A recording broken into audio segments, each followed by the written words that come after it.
What happens if it goes down?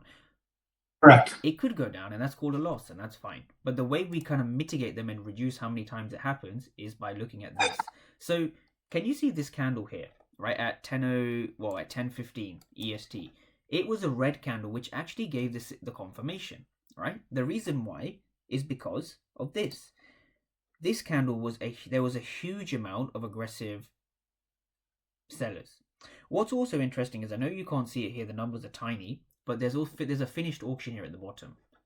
Finished auction. So I think we've been through that as well. So there was a 0 on one side. So if you look at this, there was the bid times the ask, and what was going on is that the bid in this case was arbitrary numbers, right? So this was an arbitrary number. So I'm just making it up. I can't even see the number myself.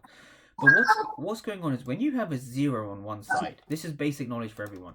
When you see a 0 on one side, we call this a finished auction, right? A finished auction is it's not quote unquote guaranteed reversal, but what it is it represents a finished. Let me spell that right. Finished auction. And so what a finished auction represents is very simple.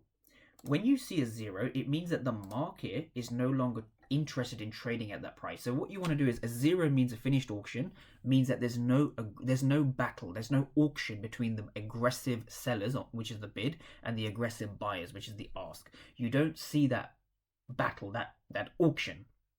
And so what that will indicate to us is a further sign of a reversal. That's one way to look at it, a 0.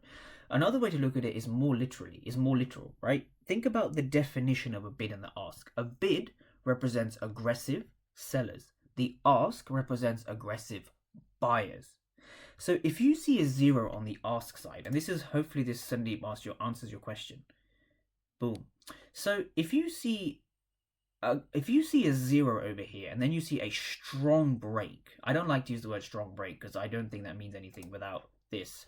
What you see here is you see a strong break above the zone, okay, with the body, and it's supported by aggressive buyers. So what that shows you is very simple. We've broken above the zone. Okay, so the zone is holding to the upside, right? Just from a candle perspective, which doesn't mean much. We see a finished auction down here, the bid and the ask, right? We see a 0 on the ask side, which shows us a finished auction. Another thing it shows us is, from a very literal perspective, is that it shows us that there's no buyers, aggressive buyers. So what's this price? This price is 66.40. 66.40, yeah, let's just say 66.40. At 66.40, we know that the market is no longer interested in trading at that price because it's a finished auction. So it shows us we're going to get a reversal in one particular direction.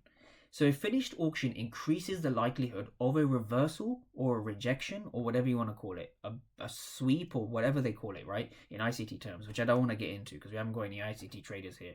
But from a literal perspective of, okay, there's no aggressive buyers here, but the market continued to move up. It broke above our line. So that's how I'd use the order flow. I like to use that line to help me. That makes sense. So that now you've got multiple confluences within your zone. So price is in your zone. That's obviously number one. Number two, you've drawn your accountability line, or whatever. That's just what I call it. I'm sure you have a term for it. You've drawn your line, I don't have and now you. I don't have a term for it.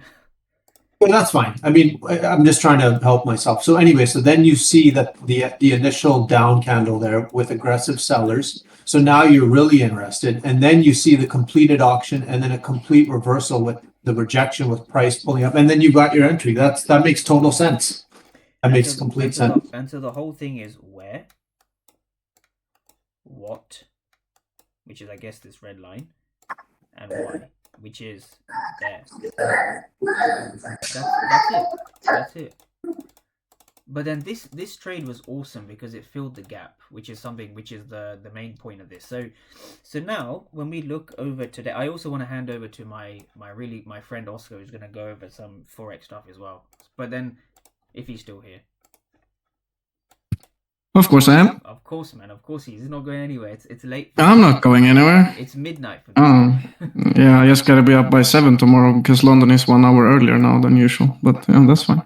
Absolutely, man. It's annoying. But Yeah, so this is the thing, right? So we don't I don't really care if it's a gap.